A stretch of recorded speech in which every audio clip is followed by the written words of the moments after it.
Sir, ഇന്ന് നമ്മുടെ സമൂഹം നേരിട്ടുകൊണ്ടിരിക്കുന്ന ഏറ്റവും വലിയ പ്രശ്നങ്ങളിലൊന്നാണ് ഈ വൃക്കരോഗം എന്ന് പറയുന്നത്. അപ്പോൾ വൃക്കരോഗത്തിന് പ്രായപരിധിയോ അല്ലെങ്കിൽ ആൺപെൺ വ്യത്യാസമോ അല്ലെങ്കിൽ സമൂഹത്തിൻ്റെ പല മേഖലകളിൽ ജീവിക്കുന്ന ആൾക്കാരോ അങ്ങനെ ഒന്നുമില്ല. വൃക്കരോഗം ആർക്ക് വേണോ വരാം. സാർ, ഈ വൃക്കരോഗം പ്രധാനമായിട്ട് ഇങ്ങനെ കൂടി വരാനുള്ളൊരു പ്രധാന കാരണം എന്താണ് സാർ? ഇപ്പോൾ നമ്മൾ വൃക്കകൾ നമ്മുടെ ശരീരത്തിലെ സുപ്രധാന അവയവങ്ങളിലൊന്നാണ്. അപ്പോൾ അതിൻ്റെ പൂർണ്ണ ഡാമേജ് വന്നു കഴിഞ്ഞാൽ ജീവൻ നിലനിർത്താൻ സാധിക്കത്തില്ല. അപ്പോൾ നമ്മൾ നേരത്തെ വൃക്കകൾ അസുഖം വരുന്നത് നേരത്തെ കണ്ടുപിടിക്കുകയാണെങ്കിൽ അതിൻ്റെ തക്കതായ ചികിത്സ ചെയ്യുകയാണെങ്കിൽ പല പ്രാവശ്യം നമുക്കത് പൂർണ്ണമായിട്ട് മാറ്റി കിട്ടാൻ സാധിക്കും. ഇപ്പം വൃക്കകളിനെ ബാധിക്കുന്ന പ്രധാനമായിട്ട് നമ്മൾ കണ്ടുവരുന്നത് പ്രമേഹ രോഗമാണ്, ഡയബറ്റീസ്. അപ്പോൾ ഡയബറ്റീസ് നമ്മൾ നേരത്തെ കണ്ടുപിടിച്ച് നമ്മൾ ഡയബറ്റീസിൻ്റെ വൃക്കകൾ ബാധിക്കുന്ന ആദ്യത്തെ ഘട്ടം മൂത്രത്തിലെ മൈക്രോ ആൽബുമിനുറി ആയിരിക്കും. പിന്നെ ചിലപ്പം കുറച്ചും കൂടി കഴിയുമ്പോഴത്തേക്ക് കാലിൽ നീര് വരിക, മൂത്രത്തിൽ പ്രോട്ടീൻ്റെ അംശം കൂടുതൽ വരിക, ക്രിയാറ്റിൻ കൂടി വരിക. അതൊക്കെ സാധാരണ അതൊക്കെ ഒരു ലേറ്റ് സ്റ്റേജിലൊക്കെയാണ്. അപ്പോൾ ആദ്യ ഘട്ടത്തിൽ വലിയ സിംറ്റംസ് ഒന്നും കാണത്തില്ല. നേരെ മറിച്ച് നമ്മൾ ഡയബറ്റീസ് ഉള്ള ആൾ, നമ്മൾ ബ്ലഡ് പ്രഷർ ഉള്ള നമ്മൾ ഇടയ്ക്കിടയ്ക്ക് ഈ മൂത്രത്തിൽ പ്രോട്ടീനോ മൂത്രത്തിലായി മൈക്രോ ആൽബുമിനെ നമ്മൾ നേരത്തെ കണ്ടുപിടിക്കുകയാണെങ്കിൽ നമ്മൾ അതിൻ്റെ ട്രീറ്റ്മെൻറ്റ് കൊടുക്കുകയാണെങ്കിൽ അത് പൂർണ്ണമായിട്ട് റിവേർട്ട് ചെയ്യാൻ സാധിച്ചേക്കും. അപ്പോൾ മൈക്രോ ആൽബുമിനെ ഘട്ടത്തിൽ നമ്മൾ ട്രീറ്റ്മെൻറ്റ് കൊടുക്കാതെ വരികയാണെങ്കിൽ പിന്നെ അത് മൂത്രത്തിൽ പ്രോട്ടീൻ വരും. മൂത്രത്തിൽ പ്രോട്ടീൻ വരുമ്പോഴത്തേക്ക് സാധാരണത്തേക്ക് മൂത്രം ഒഴിക്കുമ്പോഴത്തേക്ക് ചെറിയ പതച്ചിൽ വരിക, കാല് നീര് വരിക. അപ്പോൾ ഈ സമയത്ത് മിക്ക ആളുകൾക്ക് ബ്ലഡ് പ്രഷർ, രക്തസമ്മർദ്ദം കൂടുതലായിരിക്കും. പിന്നെ അത് നമുക്ക് ആ ടൈമിൽ വന്നു കഴിഞ്ഞാൽ നമുക്ക് തിരിച്ച് കംപ്ലീറ്റ് നോർമൽ ആക്കത്തില്ല. പിന്നെ ഈ രോഗം മൂർച്ഛിച്ച് വരുന്നതിൻ്റെ വേഗത നമുക്ക് കുറയ്ക്കാനേ സാധിക്കത്തുള്ളൂ. അപ്പം പ്രഷറിൻ്റെ മരുന്നുകളും ഷുഗർ കൺട്രോളും പിന്നെ ചില മരുന്നുകൾ വൃക്ക ഡാമേജ് കൂടാതിരിക്കാനുള്ള ട്രീറ്റ്മെൻറ്റുകളൊക്കെയാണ് നമ്മൾ ആ ടൈം ചെയ്യുന്നത്. പക്ഷേ വൃക്കകൾ ഗ്രാജുവേറ്റ് ഡാമേജ് വന്നുകൊണ്ടിരിക്കും. അപ്പം നമ്മൾ മാക്സിമം നീട്ടിക്കൊണ്ട് പോകാനാണ് നമ്മൾ ശ്രമിക്കുന്നത്. അപ്പം പ്രമേഹ രോഗമാണ് പ്രധാന കാരണം. പിന്നെ നമുക്ക് രക്തസമ്മർദ്ദം അധികമായി വന്നാലും വരാം. പിന്നെ ഗ്ലോമറുലർ നെഫ്രൈറ്റിസ് എന്ന് പറഞ്ഞൊരു അസുഖം, അതിൽ സാധാരണയ്ക്ക് മൂത്രത്തിൽ പതയ, മൂത്രത്തിൽ ചുമനിറം വരിക, കാലിൽ നീര് വരിക, ഇതും ഒരു കാരണമാകാം. പിന്നെ പാരമ്പര്യമായിട്ട് വരുന്ന ചില രോഗങ്ങളുണ്ട്, പോളിസിസ്റ്റിക് കിഡ്നി ഡിസീസ്, അങ്ങനെയുള്ളവർക്കും വരാം. പിന്നെ മൂത്രത്തിൽ കല്ല് വന്ന് തടസ്സം വരുന്നത്, കല്ലുകൊണ്ട് തടസ്സം വരാം. പിന്നെ ചിലതരം ക്യാൻസേഴ്സ്, പ്രത്യേകിച്ച് സ്ത്രീകളാണെങ്കിൽ സെർവിക്കൽ കാർസിനോമ, അങ്ങനത്തെ സ്ഫുരണമാണ് തടസ്സം കൊണ്ട് തകരാറ് വരാം. പിന്നെ മൂത്രസഞ്ചിയിലുള്ള പ്രോബ്ലംസ്, ന്യൂറോജനിക് ബ്ലാഡർ, ഇതുമായിട്ടുള്ള പ്രശ്നങ്ങളും കൊണ്ടും വൃക്ക തകരാറ് വരാം. അല്ല സാർ, ഇപ്പോൾ ഈ ഞാൻ കണ്ടിട്ടുള്ള ഈ ഡയബറ്റിക് ഉള്ള ആൾക്കാർ തന്നെ അല്ലെങ്കിൽ വേറെ അസുഖങ്ങളുള്ള ആൾക്കാർ ഈ മരുന്ന് കഴിക്കാൻ മടിക്കുന്ന ഒരു പ്രധാന കാരണം, മരുന്ന് അല്ലെങ്കിൽ ടാബ്ലറ്റ് യൂസ് ചെയ്ത് കഴിഞ്ഞാൽ വൃക്ക കംപ്ലൈൻ്റ് ആവും, വൃക്ക തകരാറിലാവുമെന്നൊരു തെറ്റിദ്ധാരണയുടെ പുറത്തോ അല്ലോ അങ്ങനെ ഒരു ചിന്തയുണ്ട്. അത് ശരിയാണോ? 90% ശരിയാണ്. കാരണം നമ്മൾ ഇത് പ്രധാന ട്രീറ്റ്മെൻറ്റ് ഷുഗർ നന്നായിട്ട് കൺട്രോൾ ആക്കുക, ബ്ലഡ് പ്രഷർ നോർമലായിട്ട് കൺട്രോൾ ആക്കുകയാണ് നമ്മൾ പ്രധാന ട്രീറ്റ്മെൻറ്റ്. ഇത് വെച്ച് നമുക്ക് ഒരു 90% ആളുകൾക്ക് നമുക്ക് ഡാമേജ് കൂടുതൽ വേഗത കുറയ്ക്കാൻ സാധിച്ചേക്കും. പക്ഷേ ചില തരം മരുന്നുകൾക്ക് ചിലപ്പം നമ്മൾ തുടങ്ങുമ്പം ക്രിയാൻ ചിലപ്പം കൂടുതൽ കണ്ടെന്നും വരാം. നമ്മളിപ്പോൾ പ്രമേഹ രോഗങ്ങൾക്ക് നമുക്ക് നോക്കുകയാണെങ്കിൽ ഡയബറ്റീസിനുള്ള മരുന്നുകൾ നമുക്ക് ഈ SGLT2 ഇൻഹിബിറ്റേഴ്സ്, ഡാപ്പാഗ്ലിഫോസിൻ, അങ്ങനത്തെ മരുന്നുകളുണ്ട്. ആ ഗുളിക കഴിക്കുമ്പോഴത്തേക്ക് മൂത്രത്തിൽ കൂടുതൽ മൂത്രവും പോവും, ഷുഗറും പോവും. അപ്പോൾ അങ്ങനത്തെ ആളുകൾക്ക് ചിലപ്പോൾ നമ്മൾ വെള്ളം കുടിച്ച് കുറഞ്ഞു പോയാലോ ബ്ലഡ് പ്രഷർ കുറഞ്ഞു പോയാലോ താൽക്കാലികമായി നമുക്ക് ക്രിയാറ്റിൻ സ്വല്പം കൂടിയെന്ന് വന്നേക്കാം. അപ്പോൾ നമ്മൾ ക്രിയാറ്റിൻ ഒരു അപ് ടു 30% വരെ കൂടാം. പക്ഷേ അതിനേക്കാൾ കൂടുവാണെങ്കിൽ ചിലപ്പോൾ ആ മരുന്നുകൾ നിർത്തേണ്ടി വരും. പിന്നെ ഈ മരുന്നിൽ കഴിക്കുമ്പോഴത്തേക്ക് ദേഹത്തിൽ വെള്ളം കുറഞ്ഞു വരാം, വയറ്റിളക്കം ഒക്കെ വരുവാണെങ്കിൽ ചിലപ്പോൾ ആ സമയത്ത് ക്രിയാറ്റിൻ കൂടുതൽ വരാം. അപ്പോൾ നമ്മൾ നേരത്തെ നമ്മൾ ഈ ഗുളിക തുടങ്ങുമ്പോൾ നമ്മൾ പറഞ്ഞു കൊടുക്കണം, ഇങ്ങനെ ഈ ദേഹത്തിൽ വെള്ളത്തിൻ്റെ അംശം കുറഞ്ഞു വരുവാണെങ്കിൽ ചിലപ്പം ക്രിയാറ്റിൻ കൂടാൻ സാധ്യതയുണ്ട്. അപ്പോൾ ആ ടൈമിൽ എന്തെങ്കിലും വയറ്റിളക്കമോ ഛർദ്ദിൽ വരുവാണെങ്കിൽ ഈ തരം മരുന്നുകൾ നിർത്തുന്നതായിരിക്കും നല്ലത്. രക്തസമ്മർദ്ദത്തിനാണ് പല മരുന്നുകളുണ്ട്. പക്ഷേ ഡയബറ്റീസിന് റാസ് ബ്ലോക്കേഴ്സ്, ഇങ്ങനെ ഈ ലോസാർട്ടൻ, ടെൽമിസാർട്ടൻ, ഓൾമിസാർട്ടൻ, അല്ലെങ്കിൽ റാമിപ്രിൽ, ലിസ്നോപ്രിൽ, അങ്ങനത്തെ മരുന്നുകളാണ് ഡ്രഗ് ഓഫ് ചോയ്സ്. പക്ഷേ ഈ മരുന്നുകളും കഴിക്കുമ്പോഴത്തേക്ക് ചിലവർക്ക് വൃക്കകളിലോട്ട് ഫ്ലോ ചിലപ്പം കുറഞ്ഞെന്ന് വരാം. പ്രത്യേകിച്ച് പ്രമേഹ രോഗികൾക്ക് അത്രോസ്ക്ലീറോസിസ്, അപ്പോൾ രക്തക്കൊഴലുകളിന് കൊഴുപ്പ് അടഞ്ഞ് കിടക്കുമ്പോഴത്തേക്ക് വൃക്കകളിലോട്ട് ബ്ലഡ് ഫ്ലോ കുറയാൻ സാധ്യതകളുണ്ട്. അപ്പോൾ ആ സമയത്ത് ഈ തരമുള്ള മരുന്ന് കൊടുക്കുമ്പോൾ പെട്ടെന്ന് വൃക്കകളിലോട്ട് ബ്ലഡ് ഫ്ലോ കുറയും. അപ്പോൾ സാധാരണ ഇതിക്ക് നമ്മൾ ഈ ഗുളിക തുടങ്ങുമ്പോഴത്തേക്ക് 1-2 ആഴ്ചതിനകത്താണ് ഈ ക്രിയാറ്റിൻ കൂടി വരുന്നത്. അപ്പോൾ നമ്മൾ തുടങ്ങിക്കഴിഞ്ഞിട്ട് ഈ ഇത്തരം മരുന്നുകൾ തുടങ്ങിക്കഴിഞ്ഞാൽ എല്ലാം 3 ദിവസം 4 ദിവസം നമുക്ക് ബ്ലഡ് യൂറിയ, ക്രിയാറ്റിനും പൊട്ടാഷ്യം നോക്കും. അപ്പോൾ സാധാരണ ഇതിക്ക് കൂടി വരുവാണെങ്കിൽ നമ്മൾ പിന്നെ ആ മരുന്ന് അങ്ങ് നിർത്താം. പക്ഷേ ഈ മരുന്ന് തുടങ്ങിയിട്ട് ഒരു 1-2 മാസം കഴിഞ്ഞിട്ട് സ്റ്റഡി ആയിട്ടിരിക്കുവാണെങ്കിൽ പിന്നെ ആ മരുന്നുകളാണ് ഏറ്റവും നല്ലത്. പക്ഷെ നമ്മൾ പറഞ്ഞു കൊടുക്കണം, ഈ മരുന്ന് കഴിക്കുമ്പോഴത്തേക്ക് ഇതുപോലെ ദേഹത്തിൽ വെള്ളത്തിൻ്റെ അംശം കുറയുക, വയറ്റിളക്കമോ ഛർദ്ദിലോ വല്ലതും വരുവാണെങ്കിൽ താൽക്കാലികമായി ഈ മരുന്ന് നിർത്തിയിട്ട് ഡോക്ടറിന് പിന്നെ ചോദിച്ചിട്ട് വീണ്ടും തുടങ്ങിയാൽ മതി ഇങ്ങനത്തെ മരുന്നുകൾ. പക്ഷേ ഈ മരുന്നുകൾ കൊള്ളാം, പക്ഷേ ചിലവർക്ക് മാത്രം ക്രിയാറ്റിൻ ചിലപ്പം കൂടാം. ഈ പ്രമേഹ രോഗികൾ ഒരു തവണ ഡോക്ടറിനെ കണ്ടിട്ട് മരുന്ന് കഴിച്ചിട്ട് ജീവിതകാലം മുഴുവൻ പിന്നെ കൺസൾട്ട് ചെയ്യാതെ ഈ മരുന്നിനെ അത് നമ്മൾ പ്രത്യേകം പറഞ്ഞു, ഇത് പറഞ്ഞ വളരെ കറക്റ്റ് പോയിന്റ്. അപ്പം കംപ്ലയൻസ് വളരെ പ്രധാനമാണ്. അപ്പം നമ്മൾ ഇത്തരത്തിലുള്ള മരുന്ന് കൊടുക്കുമ്പോൾ നമ്മൾ പ്രത്യേകിച്ച് രോഗിയുടെ പറയണം, നിങ്ങൾ ഈ മരുന്ന് കഴിക്കുമ്പോഴത്തേക്ക് നിങ്ങൾ ഇന്ന സമയത്ത് വീണ്ടും ഡോക്ടറിന് വരണം, അഥവാ ഈ ആശുപത്രി വരാനോ എന്നെ കാണാൻ ബുദ്ധിമുട്ടാണെങ്കിൽ അടുത്ത ആശുപത്രി ഇന്ന ടെസ്റ്റ് ക്രിയാറ്റിനും പൊട്ടാഷ്യാണ് യൂഷ്വലി കൂടുന്നത്. ഇപ്പം ബ്ലഡ് യൂറിയ ക്രിയാറ്റിന് പൊട്ടാഷ്യം നോക്കിയാൽ അടുത്ത ആശുപത്രി പോയി കാണിച്ചാലും മതി. പക്ഷേ രോഗി പറയാൻ എനിക്ക് വരാൻ ബുദ്ധിമുട്ടാണെങ്കിൽ അങ്ങനെയാണെങ്കിൽ ചിലപ്പം കംപ്ലയിൻസ് അവർ ചിലപ്പം വെളിയിലായിരിക്കും, ഗൾഫിലോ പുറം രാജ്യങ്ങളിലും പോകുകയാണെങ്കിൽ നമ്മൾ പറയും അവിടുത്തെ ഡോക്ടറെ കാണിക്കുക. അല്ല അവർ അങ്ങനത്തെ പോകാനൊരു ബുദ്ധിമുട്ട് പറയുകയാണെങ്കിൽ ഇങ്ങനത്തെ മരുന്നുകൾ തുടങ്ങാതിരിക്കുന്നതായിരിക്കും നല്ലത്. അല്ല, എത്ര നാൾ കൂടി ഇത് ചെക്ക് ചെയ്യേണ്ടി വരും? സാധാരണ നമ്മൾ ഈ ഗുളിക തുടങ്ങുമ്പോൾ ആദ്യ ഘട്ടത്തിലായിരിക്കും പെട്ടെന്ന് കൂടുന്നത്. അപ്പം നമ്മൾ ഗുളിക തുടങ്ങുമ്പോഴത്തേക്ക് ആദ്യത്തെ 2-3 ആഴ്ച വളരെ ക്രിട്ടിക്കലാണ്. അപ്പം ആ സമയത്ത് ബ്ലഡ് യൂറിയ ക്രിയാറ്റിനും കൂടി നോക്കണം. അപ്പം കൂടി വരുന്നില്ലെങ്കിൽ ഒരു അപ് ടു 30% ചിലപ്പോൾ താൽക്കാലികം കുറച്ച് കൂടാം, അതൊരു പ്രശ്നമല്ല. പക്ഷേ ഒരു 30% കൂടുതൽ കൂടുവാണെങ്കിൽ പിന്നെ ആ മരുന്ന് കംപ്ലീറ്റ് ആയിട്ട് നിർത്തുക. സാർ ഇപ്പോൾ പറഞ്ഞു, ഇപ്പം പ്രമേഹ രോഗികൾ അല്ലെങ്കിൽ ബ്ലഡ് പ്രഷർ രോഗികൾ അങ്ങനെയുള്ളവർക്ക് വരാനുള്ള സാധ്യത കൂടുതലാണെന്ന് പറഞ്ഞു. പക്ഷേ ഈ ഒരു ഏജ് ലിമിറ്റിന് താഴെയുള്ള ഒരു ടീനേജ് പ്രായത്തിലൊക്കെ ഉള്ളവർക്ക് ഇപ്പം ഒരുപാട് പേർക്ക് ഈ ഇത് കിഡ്നി പ്രശ്നം കണ്ടുവരുന്നുണ്ട്. അപ്പോൾ അതിൻ്റെ പ്രധാന കാരണം എന്തായിരിക്കും? ഒന്ന് കഞ്ചനിറ്റൽ പ്രശ്നങ്ങളായിരിക്കും. ഫോർ എക്സാമ്പിൾ നമുക്കിപ്പം ജന്മനമായുള്ള വൃക്ക തകരാറ് വരുന്നത് congenital problem. For example posterior urethral valve, ഇതൊരു കോമൺ പ്രശ്നമാണ്. കുട്ടികളുടെ ആണുങ്ങളിലാണ് കൂടുതൽ കാണുന്നത്. അപ്പോൾ ഇങ്ങനത്തെ കുട്ടികൾ ആദ്യം ജനിക്കുമ്പോൾ തന്നെ മൂത്രം ഒഴിക്കാൻ തടസ്സമായിരിക്കും, മൂത്രം ഒഴിക്കാൻ വേദന വന്നിട്ട് കരയും. അപ്പോൾ അങ്ങനെ നമ്മൾ സ്കാൻ ചെയ്യുമ്പോൾ നമുക്ക് മനസ്സിലാക്കാം സഞ്ചിക്കകത്ത് മൂത്രം കെട്ടിയിരിപ്പുണ്ട്. ആ പ്രഷർ കൊണ്ട് വൃക്കകൾക്ക് ഡാമേജ് വരാം. പോസ്റ്റീരിയർ യൂറിത്രൽ വാൽവ് ഒരു കോമൺ പ്രോബ്ലമാണ്. പിന്നെ ഗ്ലോമറൽ നെഫ്രൈറ്റിസ്, കുട്ടികളിൽ വരുന്ന ഗ്ലോമറൽ നെഫ്രൈറ്റിസ്, SLE സിസ്റ്റമിക് ലൂപ്പസ് എടുത്തുമ്പോൾ അത് പെൺകുട്ടികളിലാണ് കൂടുതൽ കാണുന്നത്. ഇതും കിഡ്നി ഡാമേജ് വരാം. പിന്നെ ചിലർക്ക് കോംപ്ലിമെൻറ്റ് പ്രോബ്ലം, അത് ജനറ്റിക് പ്രശ്നമാണ്, പാരമ്പര്യമായിട്ട് വരുന്നൊരു പ്രശ്നമാണ്. കോംപ്ലിമെൻറ്റ് ഡെഫിഷ്യൻസി എസ്പെഷ്യലി C3 പിന്നെ ഹീമോളിറ്റിക് യൂറിമിക് സിൻഡ്രോം അങ്ങനത്തെ അസുഖങ്ങൾ കൊണ്ടും വൃക്ക ഡാമേജ് വരാം. പക്ഷേ കുട്ടികളിൽ വരുന്ന 90% വൃക്ക ഡാമേജ് പാരമ്പര്യമായിട്ടോ ജനറ്റിക് പ്രശ്നം കൊണ്ട് വരുന്ന വൃക്ക ഡാമേജാണ്. അതുമാത്രമല്ല ഈ ഒബിസിറ്റി അതുപോലെയുള്ള ഫുഡ് ഇതെല്ലാം വൃക്കയ്ക്ക് തകരാറിനാണ്. അത് പക്ഷേ സാധാരണ ഒരു 30 to 50 years കഴിയുമ്പോഴാണ് വരുന്നത്. ഈ കുട്ടികളിലുള്ള ഒബിസിറ്റി ആദ്യത്തെ ഘട്ടത്തിലൊന്നും പ്രശ്നം വരുത്തില്ല. പക്ഷേ ഈ കുട്ടികളിലുള്ള ഒബിസിറ്റി ഭാവിയിൽ അവർക്ക് പ്രമേഹ രോഗം, ഡയബറ്റീസ്, കിഡ്നിയിലെ സ്റ്റോണ്, യൂറിക് ആസിഡ് ഒക്കെ സാധാരണ ഒരു 30 വയസ്സ് കഴിഞ്ഞിട്ടാണ്. പക്ഷേ അതിൻ്റെ കൊച്ചിലുള്ള ഒബിസിറ്റി ഡിഫക്റ്റ് ഒരു 30 വയസ്സ് കഴിയുമ്പോഴാണ് കണ്ടുവരുന്നത്.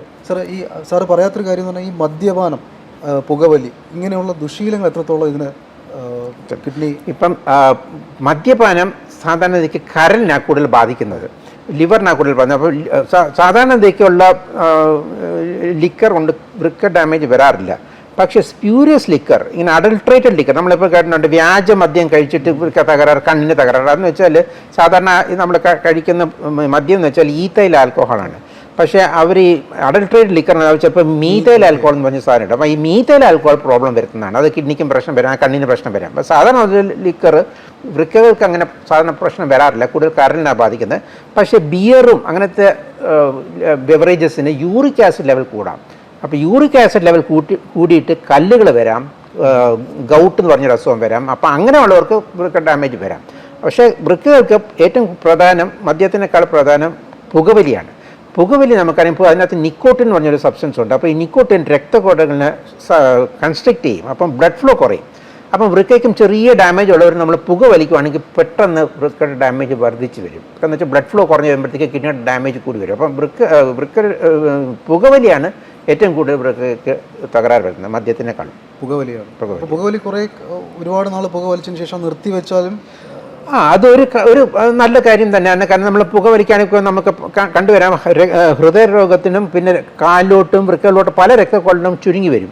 അപ്പോൾ നമ്മൾ പുകവലി നിർത്തുമ്പോഴത്തേക്ക് ചിലപ്പോൾ ആ പ്രോഗ്രഷന് കുറയാൻ സാധിച്ചേക്കാം. പിന്നെ കൂട്ടത്തിൽ നമ്മൾ ആ രക്തക്കൊള്ളിൽ കൊഴുപ്പൊക്കെ ആണെങ്കിൽ പിന്നെ അതിൻ്റെ ആയുള്ള സ്റ്റാറ്റിൻ മരുന്നുകളും പിന്നെ ബ്ലഡ് ഫ്ലോ കൂട്ടാൻ വേണ്ടിയുള്ള മരുന്നുകൾ കൊടുക്കുകയാണെങ്കിൽ ഒരു പരിധി വരെ നമുക്കത് നിയന്ത്രിക്കാൻ സാധിക്കും. പക്ഷേ നമ്മൾ പ്രത്യേകം പറയണം, വീണ്ടും പുകവലിക്കാൻ പാടില്ല. ഓക്കെ. ഈ സാറേ, ഈ കണ്ടുപിടിക്കാൻ ലക്ഷണങ്ങൾ എന്തൊക്കെയാണ് സാർ പ്രധാനമായിട്ട്? നമുക്കിപ്പം ഒരു വൃക്ക രോഗമുണ്ടെന്നൊരു സാധാരണ ഒരാൾക്ക് മനസ്സിലാവുന്ന ലക്ഷണങ്ങൾ എന്തൊക്കെയാണ്? ഇപ്പം ദുർഭാഗ്യത്തിൽ ഈ വൃക്ക ഡിസീസിന് രോഗലക്ഷണങ്ങൾ വരുമ്പം തന്നെ ഒരു 80-90% ഡാമേജ് വന്ന ശേഷമേ കാണാറുള്ളൂ. അപ്പോൾ ആദ്യ ഘട്ടത്തിൽ നമ്മൾ ജസ്റ്റ് ഭയങ്കര ഊഹം, ഫോർ എക്സാമ്പിൾ ഡയബറ്റീസ് ഒരാൾക്ക് നമ്മൾ സസ്പെക്ട് ചെയ്യും അയാൾക്ക് ഭാവിയിൽ വൃക്ക ഡാമേജ് വരാം, അതുകൊണ്ട് നമ്മൾ നേരത്തെ ടെസ്റ്റിൽ ചെയ്യാൻ നമുക്ക് കണ്ടുപിടിക്കാൻ സാധിക്കും. പ്രത്യേകം മിക്ക കേസും സൈലൻ്റ് ആയിരിക്കും. ഇപ്പോൾ നമ്മൾ മൂത്രത്തിൽ മൈക്രോ അബ്ഡോമിനൂറിയ നമ്മൾ ടെസ്റ്റ് ചെയ്താലേ മനസ്സിലാക്കത്തുള്ളൂ. ഇപ്പം യൂറിയ ക്രിയേറ്റിനൊക്കെ നമ്മൾ ആദ്യ ഘട്ടത്തിലൊന്നും വലിയ സിംറ്റംസ് ഒന്നും കാണത്തില്ല. അപ്പോൾ ശരിക്കുള്ള സിംറ്റംസ് വരുമ്പോഴത്തേക്ക് ഓൾമോസ്റ്റ് ഒരു 80% ഡാമേജ് വന്ന ശേഷമാണ് സിംറ്റംസ് വരുന്നത്. ആദ്യത്തെ സിംറ്റംസ് ഒക്കെ ആണെന്ന് നോക്കിയാൽ നമ്മുടെ കാലിൽ നീര് വരിക, മുഖത്തിന് നീര് വരിക, മൂത്രത്തിൽ ഒന്നിൽ അളവ് കുറയുക, അല്ലെങ്കിൽ മൂത്രത്തിൽ പത വരിക, പിന്നെ ചിലപ്പോൾ രാത്രിയിൽ കൂടുതൽ പ്രാവശ്യം എഴുന്നേൽക്കേണ്ടി വരിക മൂത്രം ഒഴിക്കാൻ വേണ്ടി. പിന്നെ കുറച്ചും കൂടി വർദ്ധിച്ച് വരുമ്പോഴത്തേക്ക് വിശപ്പില്ലായ്മ, ഛർദ്ദിൽ, ക്ഷീണം, പിന്നെ ജോലി ചെയ്യാൻ ഉന്മേഷക്കുറവ്, പിന്നെ അവസാനത്തെ ഘട്ടത്തിൽ ശ്വാസമുട്ടൽ, പിന്നെ ഓർക്കാനം, ഛർദി, ഇതൊക്കെയാണ് അവസാന ഘട്ടത്തിൽ വരുന്നത്. അപ്പോൾ ആ ടൈമിലേക്ക് ആകുമ്പോഴത്തേക്ക് യൂഷ്വലി നമുക്ക് ഒന്നിലോ ഡയാലിസിസോ അതായത് കഴിഞ്ഞിട്ട് വൃക്ക മാറ്റി വയ്ക്കൽ ട്രീറ്റ്മെൻറ്റിലോട്ട് നീങ്ങേണ്ടി വരും. ഈ ഡാമേജ് ആവുന്ന സമയത്ത് ഈ രണ്ട് വൃക്കകളും ഒരുമിച്ചാണോ ഡാമേജ് ആവുന്നത്? അതെ, യൂഷ്വലി അങ്ങനെയാണ്. കാരണം നമുക്ക് ഒരു കിഡ്നി, ഒരു വൃക്ക, ദൈവം നമുക്ക് എല്ലാവർക്കും 2 വൃക്കകളാണ് തന്നിരിക്കുന്നത്. ഒരു വൃക്ക മതി നമുക്ക് ജീവിക്കാൻ. അങ്ങനെയാണ് നമ്മുടെ കിഡ്നി ഡൊണേഷൻ നമ്മൾ ഒരു കിഡ്നി എടുത്ത് മറ്റേയാൾക്ക് കൊടുക്കുക. പിന്നെ ചിലവർ എന്തെങ്കിലും കിഡ്നിയിലെ കല്ല് നമ്മൾ ഒരു കിഡ്നി കംപ്ലീറ്റ് ആയിട്ട് മാറ്റും. പക്ഷേ അവർക്കിടയൊക്കെ റീനൽ ഫങ്ഷൻസ് ഒക്കെ യൂഷ്വലി നോർമലായിരിക്കും. അപ്പോൾ ക്രിയാൻ കൂടാൻ തുടങ്ങുമ്പോൾ 2 കിഡ്നിക്കും തകരാറ് വരുമ്പോഴാണ് ഇവർക്ക് ക്രിയാൻ കൂടാൻ തുടങ്ങും. അതുപോലെ തന്നെ നമുക്ക് കിഡ്നി തകരാറായി എന്ന് നമ്മൾ 90% കണ്ടുപിടിച്ചു എന്ന് വെച്ചു, അവരെ നമുക്ക് ക്യൂറായിട്ട് കൊണ്ടുവരാൻ പറ്റുമോ? ചില അസുഖങ്ങളിൽ നമുക്ക് സാധിച്ചേക്കും. പക്ഷേ സാധാരണ ഒരു 90% ഡാമേജ് ആയി കഴിഞ്ഞാൽ പിന്നെ നമ്മൾ ഇനി ബ്ലഡ് പ്രഷർ കുറയ്ക്കുക, നമ്മൾ പിന്നെ സിംറ്റംസ് കുറയ്ക്കാൻ നോക്കുന്നത്. ഇപ്പം ശ്വാസമുട്ടൽ വരുവാണെങ്കിൽ നമുക്ക് വെള്ളത്തിൻ്റെ അംശം കുറയ്ക്കുക, ഉപ്പിൻ്റെ അംശം കുറയ്ക്കുക, പിന്നെ ഉള്ള മൂത്രം കൂടുതൽ പോകാൻ വേണ്ടിയുള്ള മരുന്നുകൾ കൊടുക്കുക, ഓർക്കാനും ഛർദി കുറയ്ക്കാൻ വേണ്ടിയുള്ള മരുന്നുകൾ, ക്ഷീണം കുറയ്ക്കാൻ വേണ്ടി ആ സമയമാകുമ്പോഴത്തേക്ക് ബ്ലഡിൽ ഹീമോഗ്ലോബിനൊക്കെ കുറഞ്ഞിരിക്കും. പിന്നെ രക്തം ഉണ്ടാകാൻ വേണ്ടി നമ്മൾ ഇഞ്ചെക്ഷൻസും ടാബ്ലറ്റ് എരിത്രോപോയിറ്റിനും അങ്ങനത്തെ ഇഞ്ചെക്ഷൻസ് കൊടുത്തു. അപ്പോൾ അങ്ങനെ നമുക്ക് സിംറ്റംസ് കുറയ്ക്കാൻ സാധിച്ചേക്കും. പക്ഷേ എന്നാലും ഗ്രാജുവേറ്റ് സമയം കൊണ്ട് കൂടി വരും. അപ്പോൾ നമ്മൾ ഛർദിൽ, ശ്വാസമുട്ടൽ, കാല് നീര്, മൂത്രമുള്ള കുറയുമ്പോഴത്തേക്ക് പിന്നെ മരുന്ന് കൊണ്ട് മാത്രം സാധിക്കത്തില്ല. പിന്നെ നമുക്ക് ഡയാലിസിസോ വൃക്ക മാറ്റി ശസ്ത്രക്രിയയിലോട്ട് പോകേണ്ടി വരും. ഏതൊക്കെ ഘട്ടത്തിലാണ് സാറേ ഡയാലിസിസിലോട്ട് പോകേണ്ടി വരുന്നത്? സാധാരണയ്ക്ക് നമ്മൾ ഡയാലിസിസ് വരുമ്പോൾ നമ്മൾ കൂടുതൽ സിംറ്റംസ് ആണ് നോക്കുന്നത്. വിശപ്പില്ലായ്മ, ഛർദിൽ, ശ്വാസമുട്ടൽ, പിന്നെ രക്തപരിശോധിക്കുമ്പോഴത്തേക്ക് ബ്ലഡ് യൂറിയ ക്രിയേറ്റിനൊക്കെ കൂടുതലായിരിക്കാം. ബ്ലഡിലെ പൊട്ടാഷ്യം ഒരു വലിയ പ്രധാന ഒരു എലിമെൻ്റാണ്. കാരണം ഈ പൊട്ടാഷ്യം ലെവൽ കൂടുമ്പോഴത്തേക്ക് ഒരു 6ൻ്റെ മേളിലേക്ക് പോയി കഴിഞ്ഞാൽ ഹൃദയത്തിന്, ഹാർട്ടിൻ്റെ ബീറ്റിങ്ങിന് പ്രശ്നം വരാം, ഹൃദയത്തിന് പ്രശ്നം വരാം. അപ്പോൾ ചില പൊട്ടാഷ്യം കൂടി കഴിഞ്ഞാൽ ചിലപ്പോൾ ഹാർട്ട് പെട്ടെന്ന് നിൽക്കാനും സാധ്യതയുണ്ട്. അതുകൊണ്ട് പൊട്ടാഷ്യം കൂടി വന്നു കഴിഞ്ഞാൽ നമ്മൾ റിസ്ക് എടുക്കാറില്ല. നമ്മൾ നേരത്തെ അങ്ങ് ഡയലിസിസ് തുടങ്ങും. ഒരു പൊട്ടാഷ്യം 6ൻ്റെ മേളിൽ പോയി കഴിഞ്ഞാൽ നമ്മൾ വലിയ സിംറ്റംസ് ഇല്ലെങ്കിൽ പോലും നമ്മൾ പറയാൻ നമുക്ക് ഡയാലിസിസ് അങ്ങ് തുടങ്ങാം. അല്ലെങ്കിൽ നമ്മൾ യൂഷ്വലി സിംറ്റംസിന് വേണ്ടിയാണ് നമ്മൾ കാത്തു നിൽക്കുന്നത്.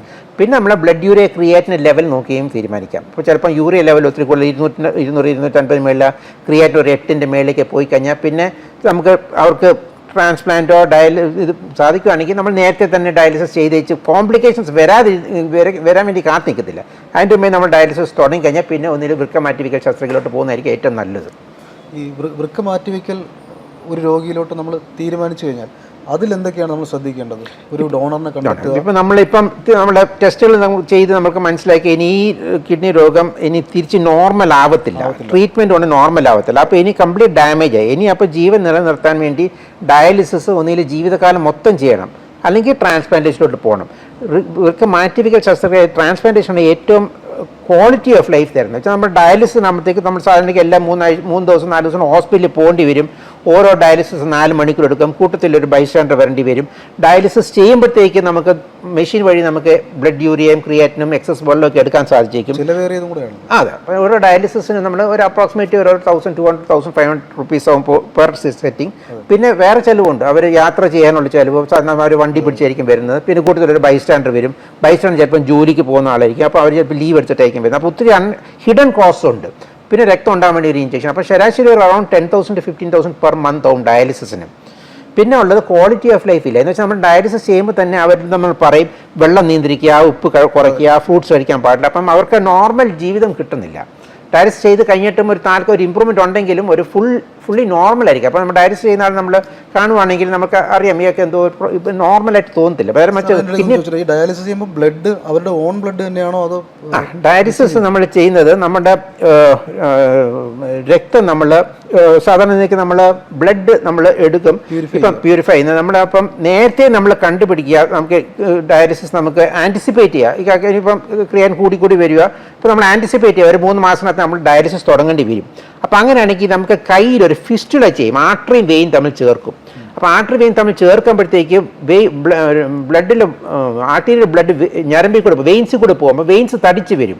അപ്പോൾ നമ്മളെങ്കിൽ ചെറിയൊരു സൂചി, ഇതൊരു ചെറിയ സൂചി ഇട്ടിട്ട് ഇത് നമുക്ക് ജസ്റ്റ് നമുക്ക് ഇടാമെങ്കിൽ നമുക്ക് ബ്ലഡ് നമുക്ക് മെഷീൻ വഴി കിടക്കാം. ഇപ്പോൾ സാധാരണ ഈ ഫിസ്റ്റ് ഇടുമ്പോഴത്തേക്ക് ഒരു 250 മുതൽ 300 മില്ലി പെർ മിനിറ്റ് അത്രയും ബ്ലഡ് വേണം ഫോഴ്സ് കിട്ടും. അപ്പോൾ ചെറിയ സൂചി വെച്ചാൽ ഒന്നും കിട്ടത്തില്ല. അതുകൊണ്ട് നമ്മൾ നേരത്തെ ഫിസ്റ്റില ചെയ്ത് വെക്കണം. കാരണം ഈ ഇത്രയും ഫ്ലോ ബ്ലഡ് വലിച്ചെടുക്കാനുള്ള ഉണ്ടെങ്കിൽ നമ്മൾ നേരത്തെ കണ്ടുപിടിക്കാനേ സാധിക്കത്തുള്ളൂ. ഇപ്പോൾ നമ്മൾ ആളിനെ കണ്ടുപിടിച്ചിട്ടില്ല, ഇങ്ങനെ നമുക്ക് പെട്ടെന്ന് വരിക. അപ്പോൾ അങ്ങനെയാണെങ്കിൽ ഫിസ്റ്റില ചെയ്തിട്ടില്ല. അപ്പോൾ അങ്ങനെയാണെങ്കിൽ നമുക്ക് ഇതുപോലെ കത്തീറ്റർ ഇടേണ്ടി വരും. അപ്പോൾ സാധാരണയ്ക്ക് നമ്മൾ കഴുത്തില്ല, ഇൻ്റർനൽ ജുഗുലർ വെയിൻ, അത് ചിലപ്പം തുടയിൽ വിടാം. അപ്പോൾ ഇത് വെച്ച് നമ്മൾ വലിയ ട്യൂബ് ആയതുകൊണ്ട് ഇതിന് നമുക്ക് പമ്പ് ബ്ലഡ് മെഷീൻ ഒരു പമ്പുണ്ട്. അപ്പോൾ ഇത് വലിച്ചെടുക്കും ബ്ലഡ്. ഈ റെഡ് ആർട്ടറി ലൈനാണ്. ഇതിന് ബ്ലഡ് വലിച്ചെടുത്തിട്ട് മെഷീനിൽ കടത്തിയിട്ട് പിന്നെ ഈ വീനസ് എൻഡിൽ കൂടെ തിരിച്ച് പ്യൂരിഫൈഡ് ബ്ലഡ് തിരിച്ചു കൊടുക്കും.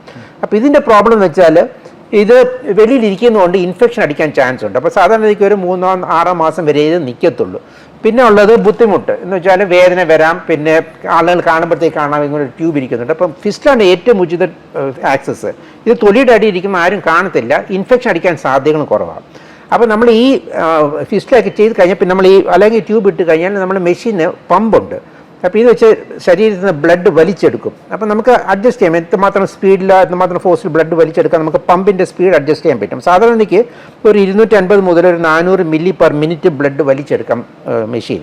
അപ്പോൾ ഈ രക്തത്തിലുള്ള ഇത് യൂറിയയും ക്രിയാറ്റിനൊക്കെ നമ്മൾ ഡിഫ്യൂഷൻ വഴിയാണ് മാറ്റുന്നത്.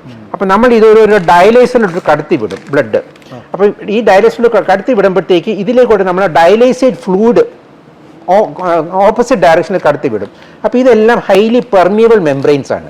അപ്പോൾ ഇതിലൂടെ രക്തം കടക്കുമ്പോഴത്തേക്ക് യൂറിയ ക്രിയാറ്റിനും ബ്ലഡിൽ കൂടുതലായിരിക്കും, ഈ വെള്ളത്തിൽ ഒട്ടുമില്ല. അപ്പോൾ ഈ സാധനങ്ങളൊക്കെ വെള്ളത്തിലോട്ട് ഡിഫ്യൂസ് ചെയ്യും. അപ്പോൾ ഈ വെള്ളം പോകുമ്പോഴത്തേക്ക് ഈ യൂറിയയും ക്രിയാറ്റിനും ഡിഫ്യൂസ് ചെയ്ത് ബ്ലഡിലോട്ട് നമുക്ക് ഈ ഡയാലിസിലോട്ട് പോയിട്ട് ഡയാലിസിസ് ചെയ്ത് നമുക്ക് ഡ്രെയിൻ വഴി കളയാൻ സാധിച്ചേക്കും.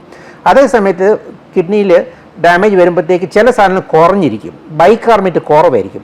അതുകൊണ്ട് നമ്മൾ ഡയലൈസേറ്റിൽ വിടുമ്പോഴത്തേക്ക് അതിനകത്ത് ബൈകാർബണേറ്റ് ലെവൽ കൂടുതലായിരിക്കും. അപ്പോൾ ഡയലൈസേറ്റിലുള്ള ബൈകാർബണേറ്റ് രക്തത്തിലോട്ട് പോകും ഡിഫ്യൂഷൻ വഴി. അപ്പോൾ അത് നമുക്ക് തിരിച്ച് ബോഡിയിൽ ബൈകാർബണേറ്റ് നമുക്ക് കറക്റ്റ് ചെയ്യാൻ പറ്റും. പക്ഷേ ഇതിൻ്റെ പ്രോബ്ലം എന്ന് വെച്ചാൽ എല്ലാ 3-4 ദിവസം വീണ്ടും ഇത് ഡയലൈസ് ചെയ്യുമ്പോൾ കുറയും, പക്ഷേ പിന്നെ ഗ്രാജുവലായിട്ട് കൂടാൻ തുടങ്ങും. അതുകൊണ്ട് 3-4 ദിവസം കഴിയുമ്പോഴത്തേക്ക് വീണ്ടും ആശുപത്രിയിൽ പോകേണ്ടി വരും.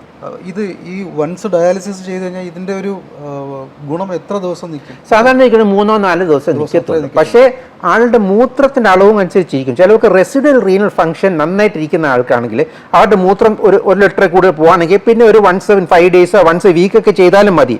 പക്ഷെ മൂത്രം ഒട്ടും പോകുന്നില്ലെങ്കിൽ ഒരു കുറഞ്ഞത് ഒരു 2-3 ദിവസം ഇരിക്കുമ്പോൾ ചെയ്യേണ്ടി വരും. ഈ ഡയാലിസിസ് ചെയ്തു, നമ്മളിപ്പം ഡൊണേറ്റ് ചെയ്തു എന്ന് വയ്ക്കുക, ഡയാലിസിസ് ചെയ്തു, അതിൻ്റെ ഇത് സ്റ്റേജ് കഴിഞ്ഞിട്ട് നമ്മൾ ഡൊണേറ്റ് ചെയ്തു, കിഡ്നി ഡൊണേഷൻ. ഈ ഡൊണേറ്റ് ചെയ്ത് കഴിഞ്ഞാൽ അത് ഇവരുടെ ശരീരമായിട്ട് താതാത്മ്യം പ്രാപിച്ചു വരാൻ സമയമെടുക്കും. ഓക്കെ, നമ്മൾ ഇത് വൃക്കദാതാവ് എന്തുമാത്രം ഇവരുമായിട്ട് സാമ്യമുണ്ടെന്ന് അത് അനുസരിച്ചിരിക്കും. ഫോർ എക്സാമ്പിൾ ഗ്രൂപ്പ് ചേരണം, പിന്നെ അതുപോലെ എച്ചിലെ ടൈപ്പിംഗ് കൂടി ചെയ്യാം. ഇപ്പം നമ്മളൊരു ഐഡൻറ്റിക്കൽ ട്വിൻ ഉണ്ടെങ്കിൽ ചിലപ്പം രണ്ടുപേരെ ഇരട്ട കുട്ടികൾ കണ്ട് ഒരുപോലെ ഇരിക്കും. അപ്പോൾ അവരുടെ എച്ചിലെ ചിലപ്പം ഒരു സിമിലർ ആയിരിക്കും. അപ്പോൾ അവരുടെ ഓർഗൻ നമ്മൾ എടുക്കുകയാണെങ്കിൽ ബോഡി അതൊരു ഫോറിൻ സാധനമാണെന്ന് കണക്കാക്കത്തില്ല. അപ്പോൾ അത് സ്വീകരിക്കാനുള്ള ടെൻഡൻസി ഉണ്ട്. നേരെ മറിച്ച് വേറെ ആളുടെ ഓർഗൻ വരുമ്പോഴത്തേക്ക് നമ്മുടെ ശരീരത്തിന് അറിയാം ഇത് വേറൊരു സാധനമാണ്.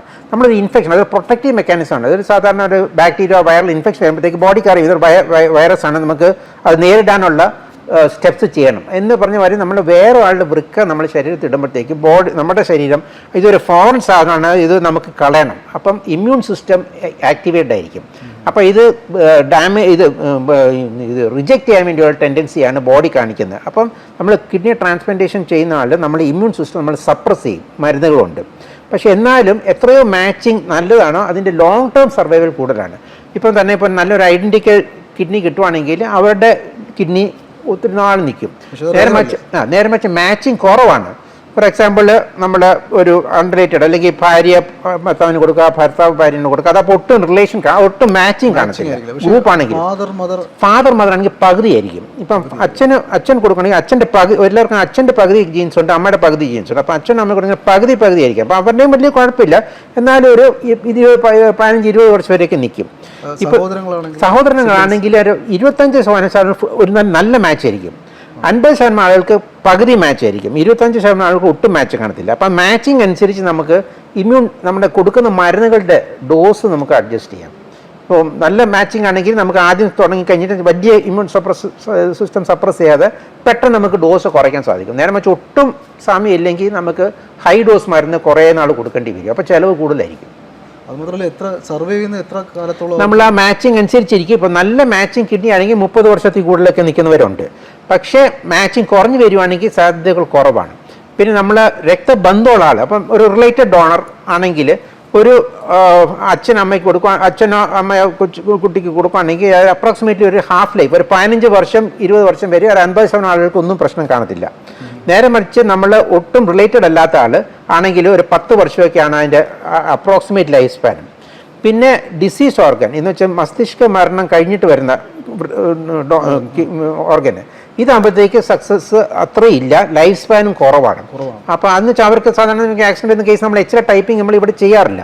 അതുകൊണ്ട് അവരെന്തുമാത്രം മാച്ചിങ് കൊണ്ട് നമുക്ക് സാധാരണ മാച്ചിങ് അധികം കാണത്തില്ല, കാരണം ടോട്ടലി അൺറിലേറ്റഡ് ആയിരിക്കും ഡോണർ. അപ്പോൾ ഇങ്ങനത്തെ ആളുകൾ നമ്മൾ ഇമ്മ്യൂണോ ഡ്രഗ്സ് നമ്മൾ കൂടുതൽ കൊടുക്കും, എന്നാലും ഒരു അപ്രോക്സിമേറ്റ്ലി ഒരു 8 to 10 ഇയേഴ്സേ കിട്ടാറുള്ളൂ.